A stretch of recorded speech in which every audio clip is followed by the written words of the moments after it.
Nikita Mirzani tak sakit hati sering disindir Loli, ngaku hanya merasa sedih. Nikita Mirzani mengaku tak sakit hati meski sering disindir Loli di media sosial. Nikita Mirzani hanya merasa sedih. Sering berseteru dengan putri sulungnya Loli, Nikita Mirzani hanya merasa sedih. Pengakuan itu dikatakan oleh Nikita Mirzani, dikutip dari tribunnews.com dari YouTube Cumi Cumi, Sabtu, tanggal 5 Agustus tahun 2023. Sakit hati sih enggak, kalau sedih sih sedikit gitu, ujarnya. Nikita Mirzani beranggapan bahwa dosa yang diperbuat oleh Loli tak lagi ditanggung olehnya. Karena anak gua yang pertama kan sudah akil balik, dosanya udah bukan gue yang tanggung, imbuhnya.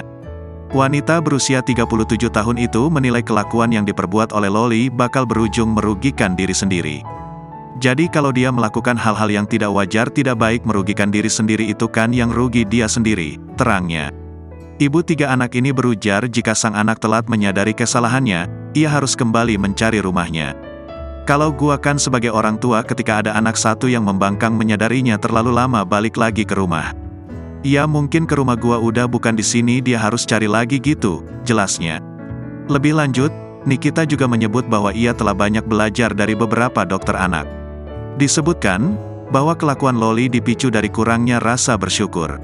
Jadi gua belajar, gua banyak ngobrol juga sama beberapa dokter-dokter anak gitu kan. Ya memang itu lagi ubernya dia, itu namanya rasa kurang bersyukur yang dia punya itu jadi dari kecil, pungkasnya.